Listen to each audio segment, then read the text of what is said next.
thousand faces, my body, head, and soul. Many miles away, I could start a perfect story. Find myself and find out glory. This deceptive world, giving me the sign, giving me the sign.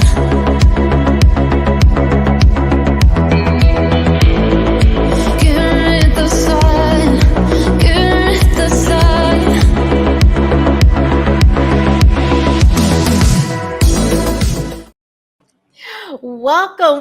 Welcome, everyone, and good night or good day, depending on where you're watching. Welcome to the new channel of the Sci-Fi Queens, where we explore the female characters in science fiction TV shows, books, movies, art, comic books, you name it. If we're there, if there is a female character, we are going to review it. We ask that you, if you haven't already, subscribe to our new channel. We ask that you subscribe and hit the notification bell so you know when our shows are on. Joining me tonight is Navya. I'm my own fan club. Okay, Navya. I think you owe us some apologies. I think you owe us a bit of a review. Yes. You know, go ahead. You take it away. Oh, and guys, we are hoping that tonight Annie will join us a little bit later. Yes. Let's hope that she makes it home okay. Yeah. So a couple weeks ago, I approached Nita and I'd be like, it'd be so cool if we did a foreign film. And she's like, yeah, I'm so on board. That sounds so exciting. I went on to Google and I was like, what are some good foreign films that are in the sci-fi genre? And this came up. And I looked at the summary and I was like, great, this has a female character. I didn't look deep enough into the summary because if I had, I would have learned this is the most depressing film on the planet. And I am so sorry I forced you guys to watch it. But in my defense, it was good, right? In a twisted way. It was. No. It was one of those movies you couldn't stop yourself from watching. Mm-hmm. You had to finish it. Exactly. The actors were great. The cinematography was amazing. The graphics, the story, everything was great. It was just very depressing. So if I ruined anyone's week, I'm very sorry. That was definitely not on purpose. So give us a synopsis of the movie before we go into the character reviews. Yeah, so for any of you who haven't seen it yet, just watch it. Just be prepared. It's depressing. You have a group of people who are leaving Earth because of a whole bunch of natural disasters that have basically ravaged it on this gigantic floating city of a spaceship. Like, it's humongous. I've never seen anything like it. And it's taking them to Mars to start up a new colony. Unfortunately, halfway through their journey, they find out that their navigation and their thrusters or whatever are no longer working, so they have no control of the ship. And everyone is basically stuck there. And spoiler warning, they're kind of stuck there for the rest of their life. Mm-hmm. That trip was supposed to be 4 months. Yeah. And we just follow the very depressing lives of everyone who's stuck on board. So that's, yeah. Again, sorry, guys. That is so funny. Yes, very true. Now, when I watched the movie, it was intense. Yes. Okay. Oh, yeah. It's a Swedish film. It does have subtitles because they're, it's not in English, but it does have English subtitles. You can find it on Tubi for free. Yeah. And it's not a bad movie. It really truly isn't. It has a good premise. Yeah. Earth has been ravaged by disaster. So this ship is huge. It has all these people that are going to be meeting another group of colonists that are already on a new planet. Mm-hmm. And it should take no more than 4 months. And the captain's theory when their thrusters and navigation all goes awry was, well, we can just keep writing this until we find a solar flare that's going to shoot us around the moon and then get us back on course, because they can't even tell them what course they were on. Yeah. That was a lie. Mm-hmm. He lied to everyone so that people wouldn't start to panic. And that kind of started a whole reaction. Now, yeah, a series of unfortunate events. Yeah, the main character is played by, oh, hold on. Is played by this beautiful, lovely actress named Emily Garbers. She was fantastic. Yeah. She was in charge of this special light room. Because as you guys know, we are creatures that need the sun and we need the light. But space is dark, right? And you're stuck there, you're depressed, you're supposed to meet your family in 4 months or your friends. And she has a special room where if people start to feel like an anxiety attack or a panic attack, you go to this room and it's like a special room where the light looks like the sunlight, and she helps them through their anxiety. And it's called what, Mima? It's called Mima. And for those of you who are having a hard time visualizing, it's kind of like a holodeck. But the Mima, the little tool, is up like on the ceiling, and it kind of happens in your brain. So you're not actually like walking it out like a holodeck program. It's just like kind of happening in your brain. Yes. And she helps people to kind of center themselves through it. Yeah. The room isn't big enough for the entire crew of people that the ship. Yeah, they had a good 300 people on the board. I would say more, because that ship was humongous. Like it felt like thousands of people just based on the size of what it looked. But I don't know. It could be 300,000. I don't know.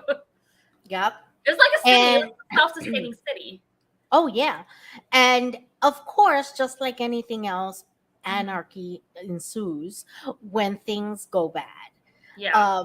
Because the food shortage was, they didn't have food for more than 4 months. Okay, one thing that we have to understand is even when our own astronauts go out of space, everything is calculated down to the last day. So there's no like, well, I had my burrito today, let me eat my frozen, Pop-Tart too. No, you need to eat everything scheduled, and because there is no more than what you have. And that's because of this literal space in a craft that it's very tight. And this is no different. Even though they had like a disco area for a disco, and then they had lots of alcohol, which seemed to have lasted a lot longer. Oh my god, I'm so glad you picked up on that, because I was like, so they're running out of food but somehow there's alcohol? What how's that possible? Yes, I didn't understand that. That was weird. They didn't see, did you notice any medical crew either?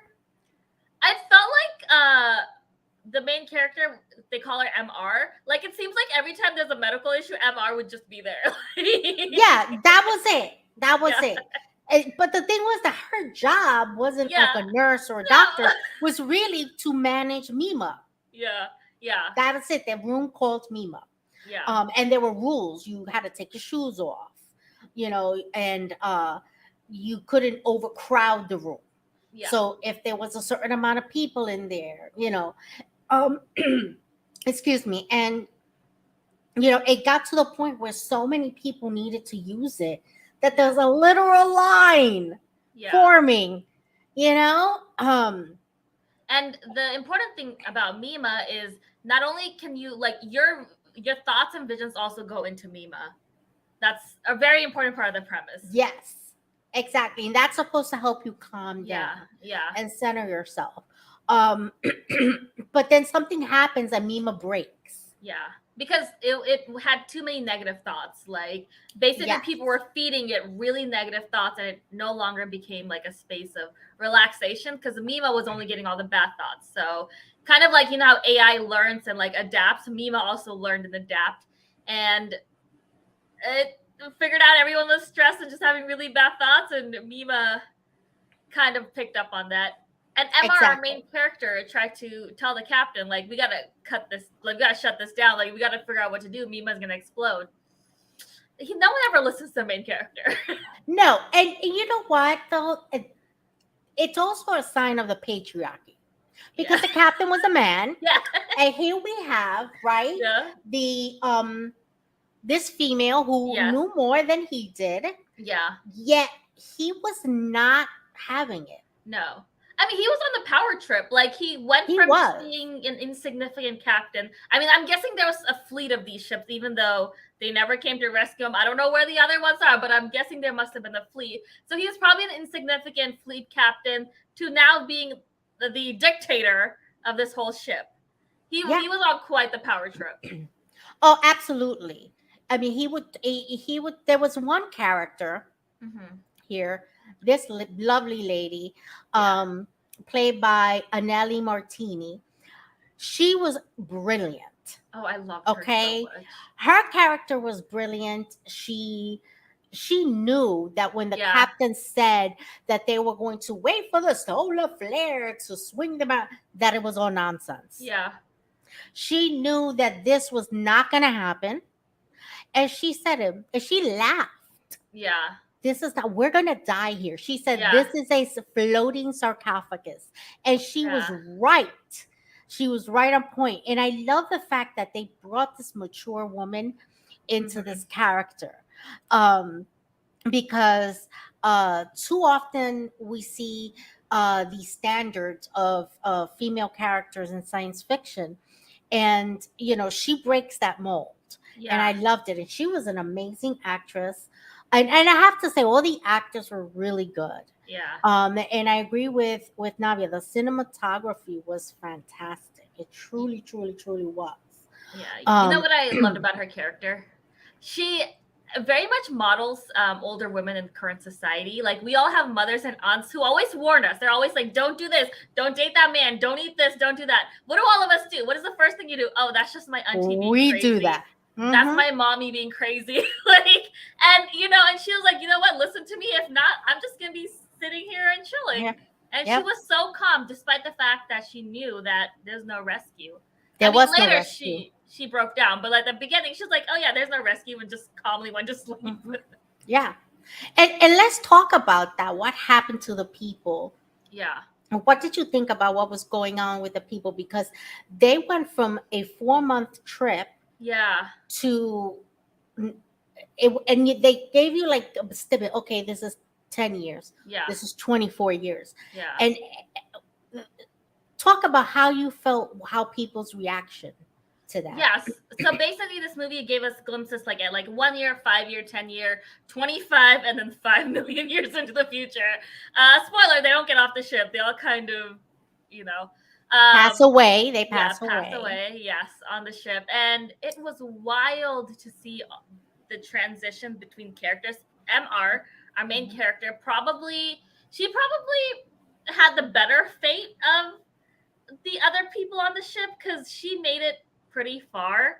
At the beginning, we see her like as this happy-go-lucky like therapist who's helping everyone out, and then we kind of see her just become sad and and there was as the years progressed, there were more and more of those who took their own lives.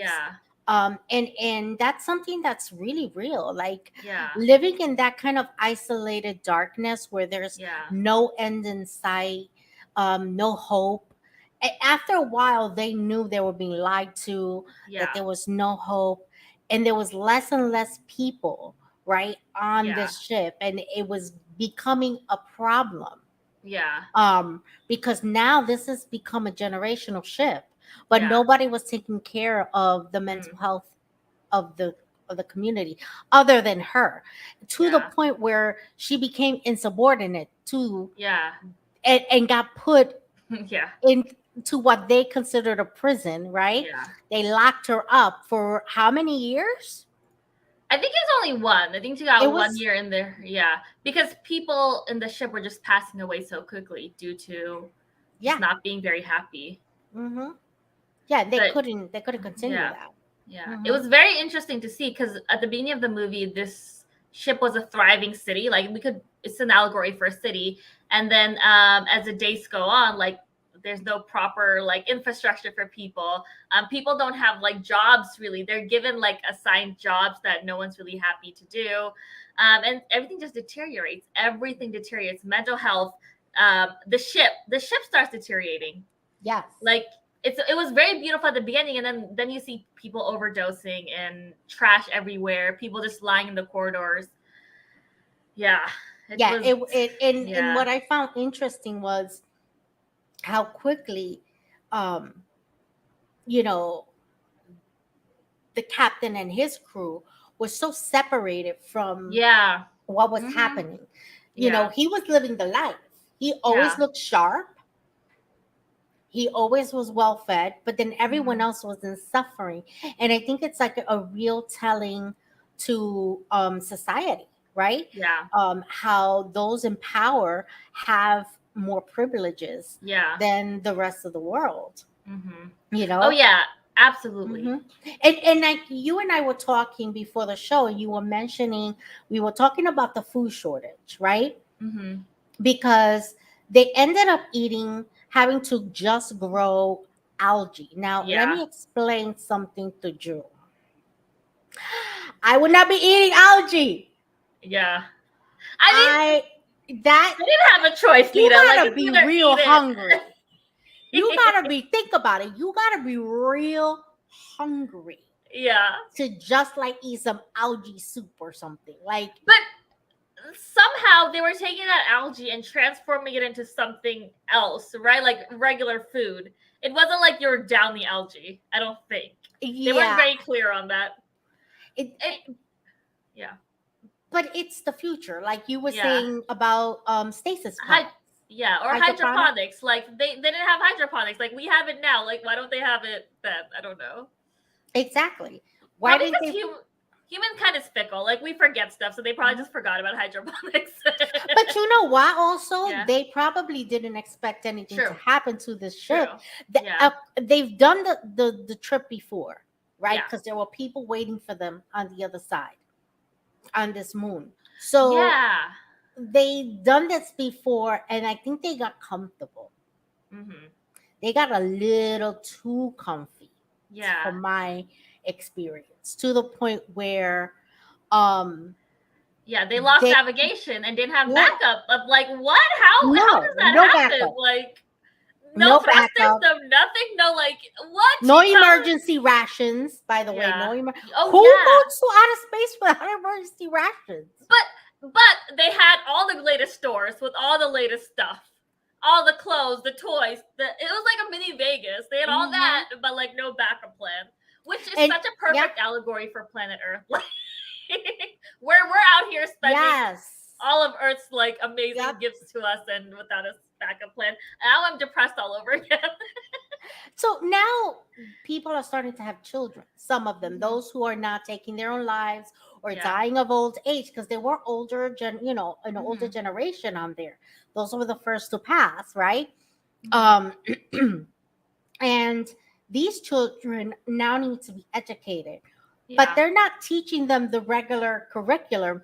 They're teaching Mm-mm. them how to fly and navigate, or how to survive in this thing, because in this ship, because they know that one day they're going to be gone. Yeah. I, Which I is mean, it become crazy. a generational ship. Yeah. Yeah. That's crazy to me. Yeah. And they didn't do a very good job of prepping them. No, Yeah.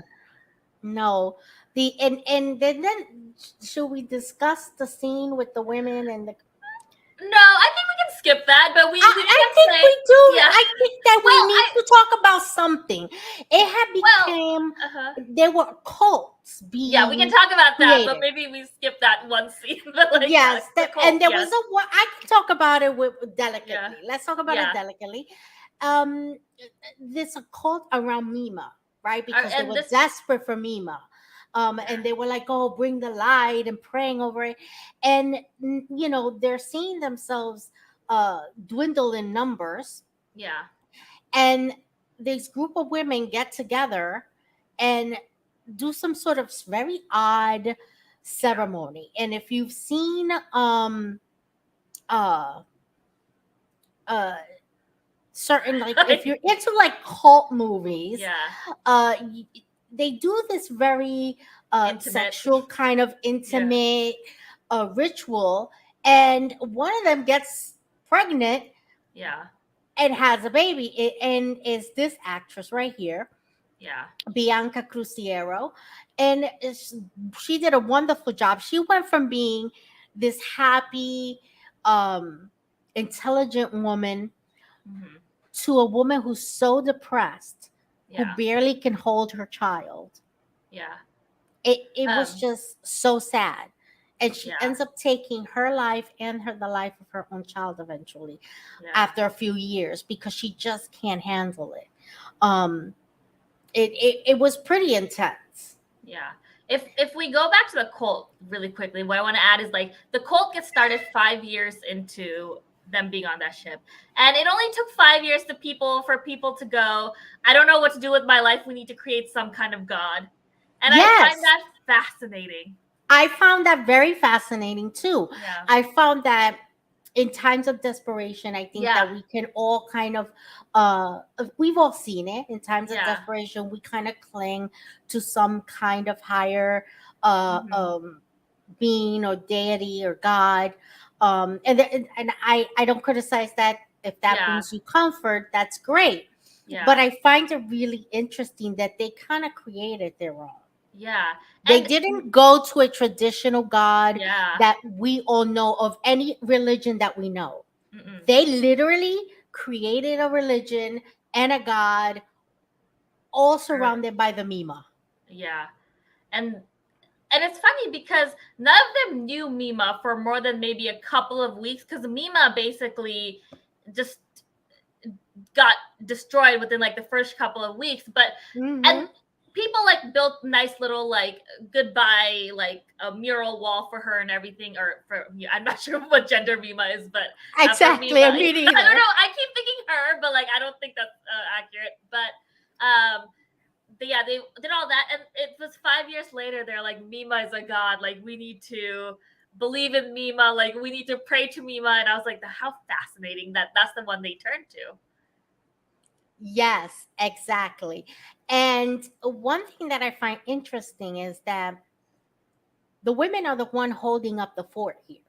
Yeah, Aside from the captain, who isn't really doing much, power and a trip. few of his security guards, Yeah, who also, other than terrorizing people, are not really doing much. yeah, um the women are the ones holding the fort here. They're the yeah, ones keeping the generation physically coming into the ship, so that the ship can mhm, continue. They're the ones educating. They're the ones with growing the algae. They're the ones who came up with the idea, right, of growing the algae. Yet, you know the respect that some of these characters did not get from the staff, like hers, mhm. especially. She was the most emotionally strong Yeah, character there. Her character really hung on.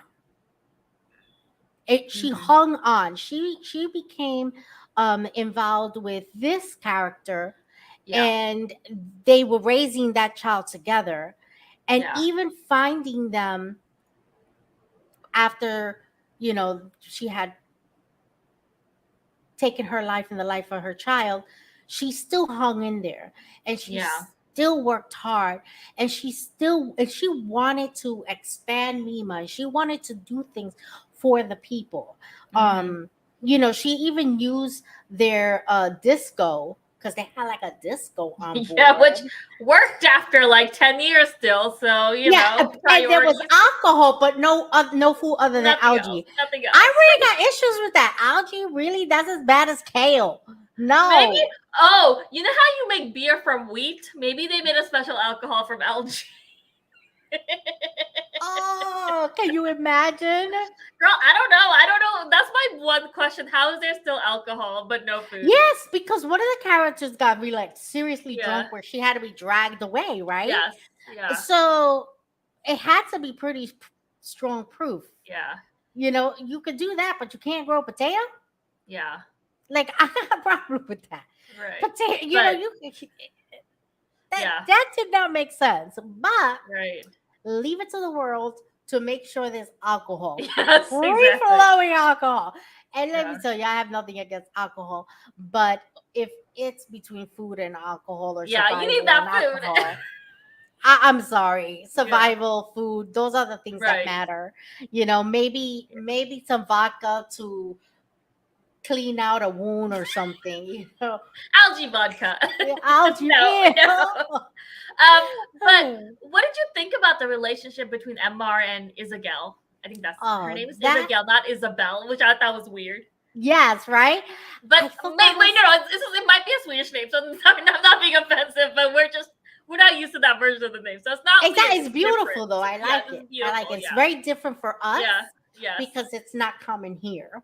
Yeah. I thought it was really beautiful. I think that they bonded in a really special kind of way. Yeah. And I think that she really was supportive of her. Yeah. And they supported each other. I mean, the girl got in trouble for her. You know, it was really amazing, really beautiful. I think that relationship, and I thought that was a very progressive relationship as well. Yeah. And I think that that's something to really acknowledge in the film. That there was definite representation in this film, a lot more than I thought they would be. Yeah, culturally and because I wasn't. Yeah. I definitely wasn't ready for that relationship, but I'm glad that we got to see that portrayed on screen. But the thing I loved about their relationship is how both of them grew because of that relationship. Like before, they were kind of just off doing their own thing, but you know, they came together. They became, well, we thought they were getting stronger, but Isabel was dealing with a lot of stuff, which rightfully so because of the situation. But yeah, absolutely. Yeah, you can't really blame her for the things that she went through, because I feel like, you know, motherhood is hard enough in this day and age with all the resources that we have. Now you put yourself in a giant floating sarcophagus in space with no end in sight, knowing that you're kind of obligated to bring a child into the world, because if you don't, then the ship dies, literally, right? Which is what ends up happening. That the ship ends up just... Well, I mean, we see at the end the ship makes it to a brand new Earth 5 million years later, and everything's replenished. So, I mean, again, I think that's the allegory for Earth, right? Like, we may all die and go extinct. Again, sorry for the depressing thought. Like, but 5 million years from now, you know what's going to be around with, you know, it's beautiful Earth being replenished? The Earth. Like, yeah, it's true. And I found it very interesting that if they would manage, what do you think of this thought? I had this thought as I was watching the end, which the end was beautiful. Yeah. It was sad, but there was something beautiful about seeing that empty ship, just kind of dust inside, but the ship really, that ship was made to last, by the way, seriously. Yes. You would think it would like fall off the space or something, right? Yeah. But what I thought was interesting was that if they would have managed the people better, do you think that there still would have been people on board?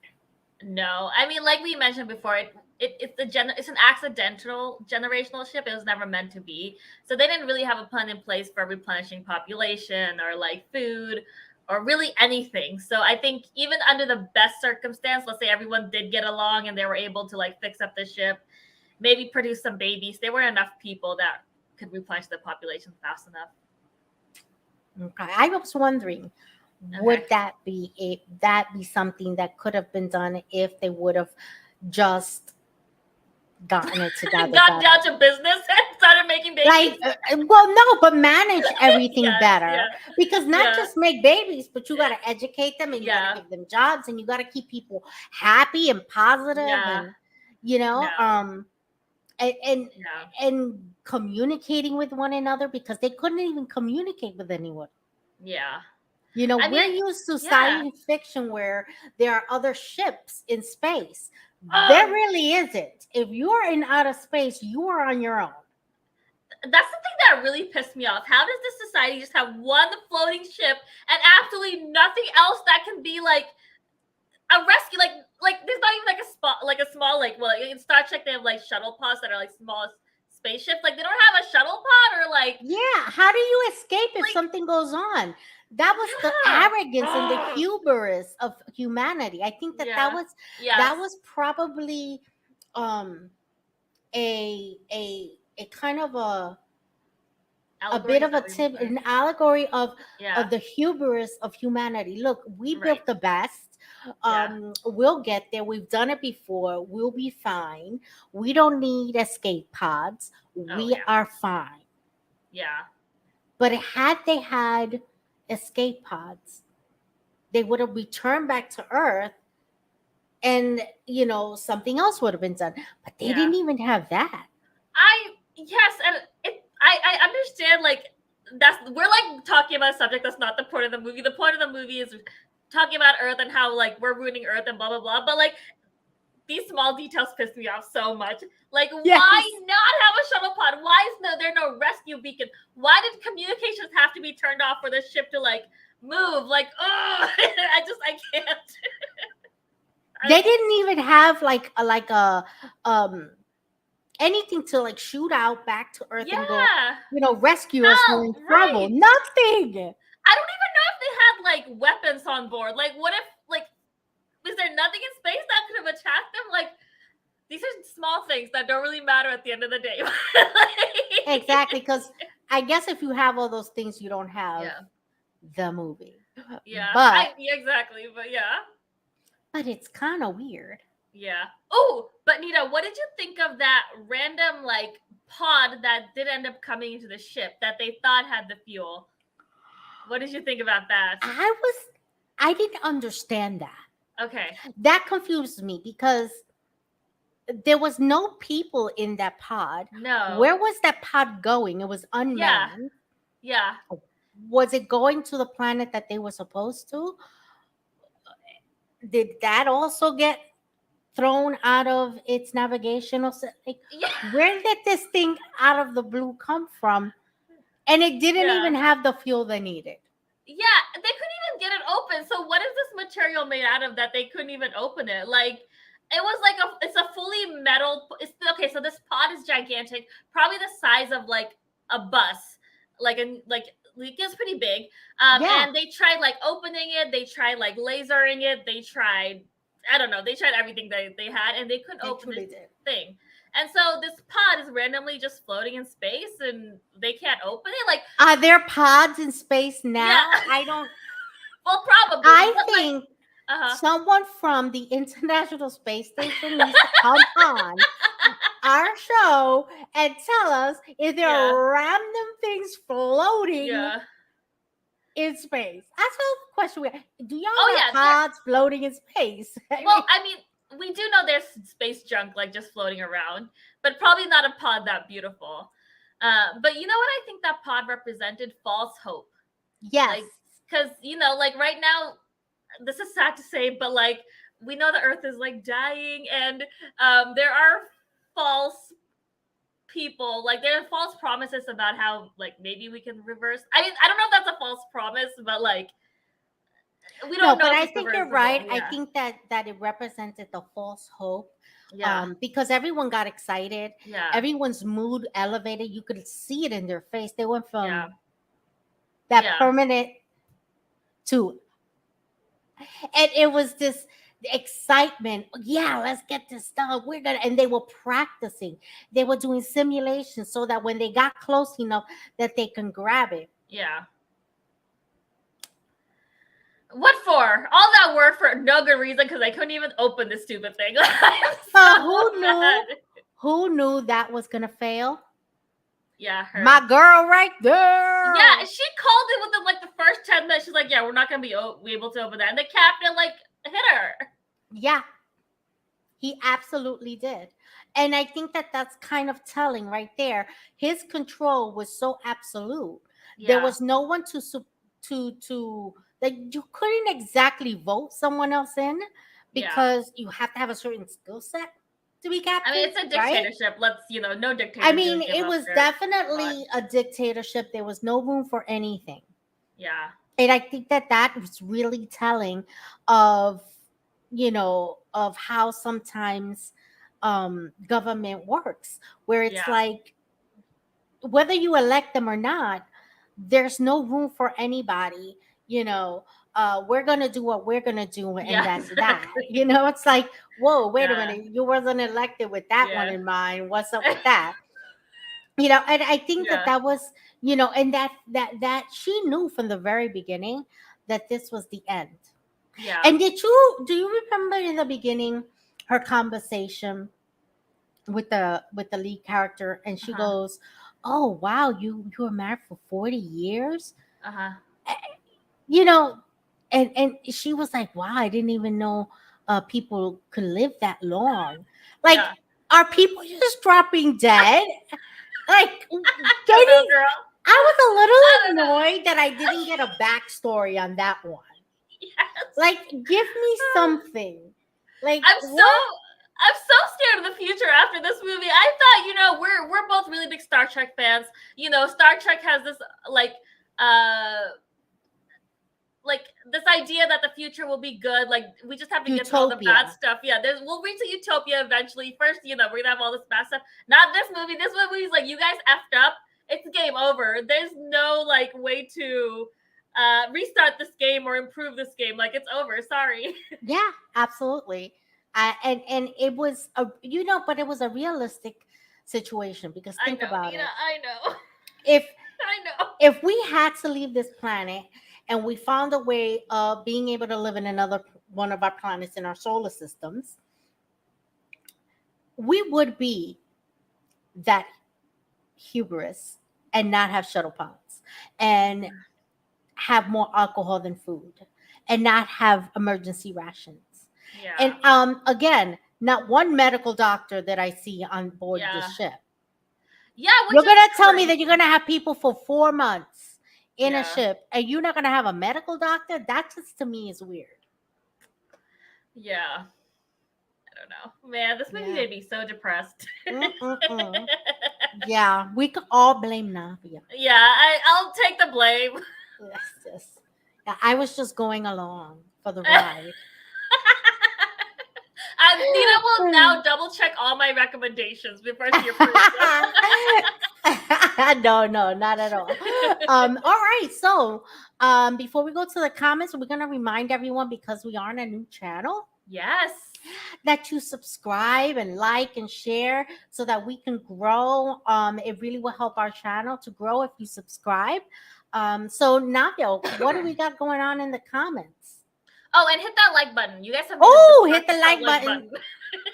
Yes. Like button. Or I'll find you. I don't know where you live, but I'll find you She'll somehow. make you watch the movie. They haven't watched the movie yet? You guys, I you spoiled don't know. everything. Come on. She'll make you watch it again if you Yeah, saw I'll make it. you watch it again. Exactly. All right. So we have Sarah. Sarah.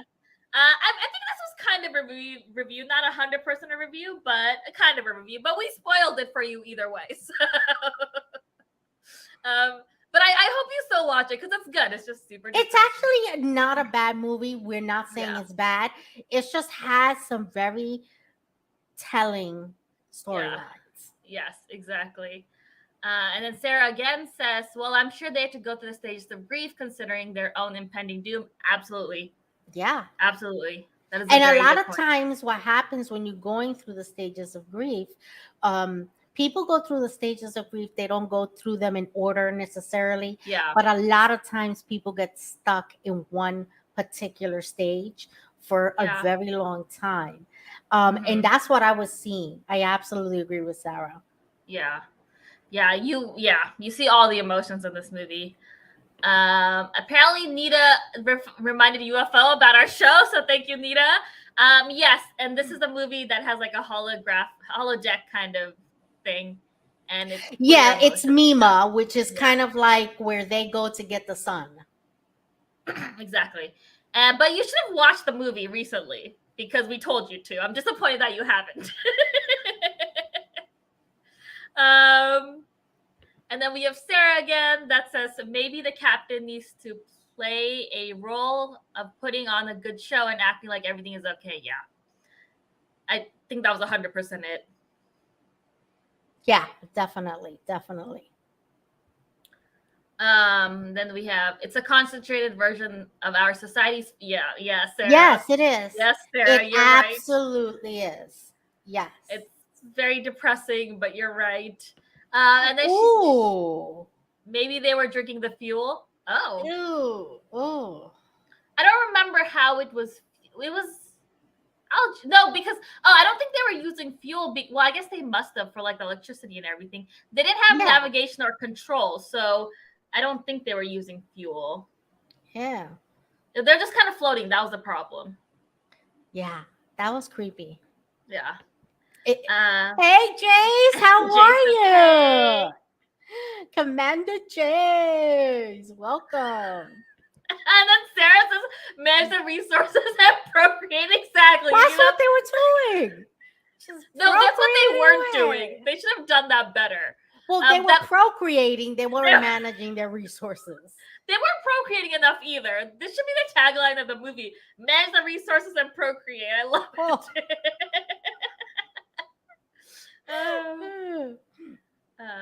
And then Sarah says from the promo, it was okay. I think Nita and I must have missed that because we were so depressed watching this film. It took me 3 days because it was just so emotionally draining. So if you're not feeling up to par, don't watch it until you feel better. Yeah. Because it is a sad story. Yeah. Not a bad story. It is a sad story. Yeah. And then, so Sarah did a little bit of research and she found out this is a remake of an original 1960s movie. And it's also an epic, which she points out later in her other comment too. Yes. Yeah. Mm-hmm. Definitely. And it was written by a Nobel laureate, Henry Martinson. So very interesting. Now I want to go back and read that epic. Maybe when I'm less depressed. Exactly. Let's get our emotional mood back up on track. Right. Get our meds working. Yeah. We don't take any meds.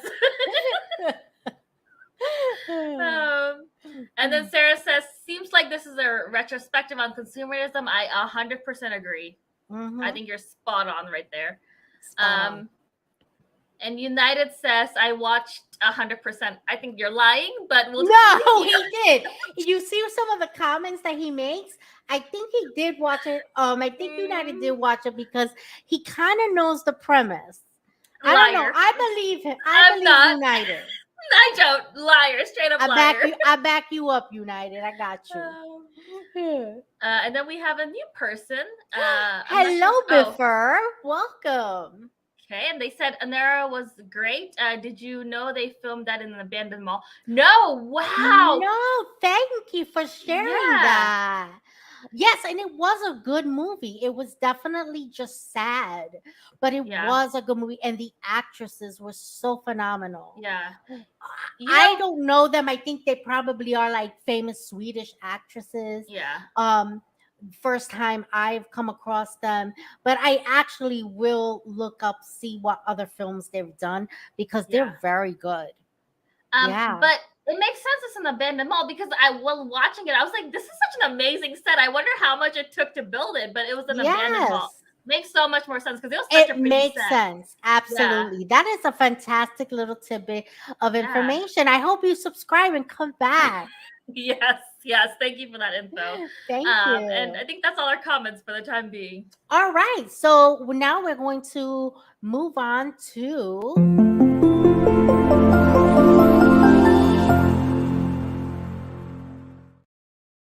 Navya, your section. All right. So today we're going to be talking about Nita Tandon, who is a biomedical engineer and a co-founder of one of the coolest companies I have ever heard about. This is the world's first company that is growing living human bones for skeletal reconstruction. How amazing is that? If they're successful and can make this happen, I think that's. Do you know what they use there? Human stem cells. Oh, so if they reconstruct the bones, they use the stem cells, and that can cure disease. Yeah, Wow. Nita, I'm gonna say I think so because I tried to read some medical journals, and you're gonna have to pay for my college education because all of them just went over my head, girl. I don't have that kind of knowledge as of yet. Maybe one day when I become a doctor, I can understand all of these different science journals that I have to read for this segment because I read them and I'm like, huh? So I don't 100% know how it works. I just know it's they're growing living human bones for skeletal reconstruction. Wow. Yeah. And Nita, I think you're gonna love her even more because she's a fellow New Yorker. So New Yorkers are the best.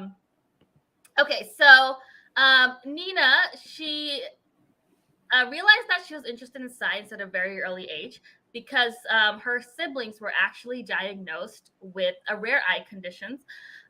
So they were her main inspirations to get involved in the science world. And she didn't start her career directly in biomedical. She actually started it by getting an electrical engineering degree during her undergrad.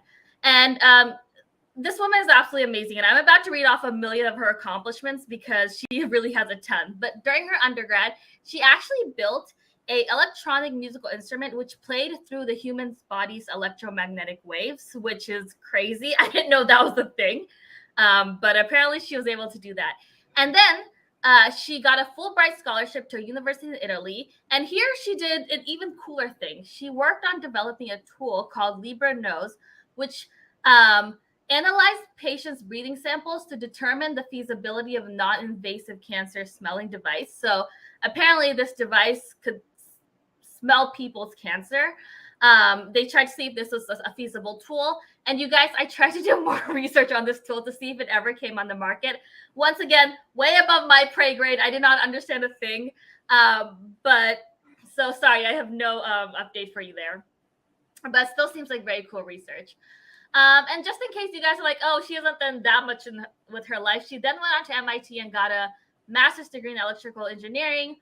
And then she decided, you know what, I want to do even more with my life. She went to Columbia and got a PhD in biomedical engineering with a concentration in cardiac tissue engineering. And it was at Columbia when she started getting interested in human tissues and really started researching. And then she decided, you know what, I don't have enough degrees. I need more. She then went to Columbia and got her MBA in 2022. And she said she did this because she wanted to bridge the gap between her research and bringing her research into the real world and not just leaving them as theories in some like medical journal. Around 2014, that's when she created her company, Epibone. They raised about $3.2 million in funding. She also has 1 million accolades. Fast Company's most creative person of 2012. She was also the recipient of Marie Claire's Women Top Award in 2020 or 2013. She was also named Wired's Innovative Fellow in 2015. And then again in 2015, she won something called a Global Thinker for Foreign Policy. Then L'Oreal Paris named her one of its Women of Worth in Science and Innovation category. And then Crain's New York named her a part of the 40 under 40 class of 2015. So a ton of accolades. She also has 3 patents. Once again, don't have this science knowledge to really understand what the patents were, but she has 3 patents, very cool things. And then she's also a TED Talks fellow. And she has some really amazing TED Talks. So please check that out if you get the chance. And on top of all of that, as if that's not enough, she's an author of a book called Super Cells, Building with Biology. So I feel like I have not done nearly enough with my life after learning about her. It makes me feel so like I know. But you know what? She's beautiful. She's accomplished. Amazing. I think she's doing an amazing thing in science for our world. I'm so excited to see if her company can do this. Just see the future of that company because it seems amazing. Yeah, absolutely. And if you want to follow her on social media, her Instagram and Twitter is right there, Nina Tendon. Mm-hmm. Yeah. So, what made you choose this beautiful, lovely lady? I think her company. I think skeletal reconstruction is going to help a ton of people, especially maybe the older population who maybe their bodies can't heal as fast as the younger generation. So I hope she's successful because it will definitely help a lot of people. I hope so too, as Yeah. well. I think it will definitely do a lot of good. I know that there's a lot of research being done with what stem cell can do for people's Mhm. illnesses, especially with children being sick and cancers and Yeah. things like that. You never know. And the great thing about medical science is they'll come up with something for disease A and realize, hey, disease B can benefit Yeah. from this too. Mhm. So it always benefits more than one group of people. Yeah, exactly. Definitely, definitely. And I think that is very important. Yeah. But I want to thank everyone for being here tonight Yes. and joining us. I do want to let you guys know that our next episode will be September 22nd at 8 p.m. Eastern Standard Time. We will have a special guest, Sarah, Yes. with us, and we will be reviewing Paper Girls comic book. We know that it was a series on Amazon Prime, but we're not doing the series. We are doing the comic book. Yeah. And that's going to be a lot of fun. September 22nd at 8 p.m. Eastern Standard Time with our very special guest, Sarah. Yay. I'm very excited to have Sarah back on Yes. with us. She's been with us in the past. If you go to our channel, you can check out all our other Yes. wonderful episodes. We've got interviews, we've got show reviews. We do it all. As long as it's a female character in some science fiction genre, we are going to check it out. So if you have any suggestions for a real female scientist that you would like Navya to take a look at, please leave the comment after the show so the comment will be there. Do my homework for me. Yeah.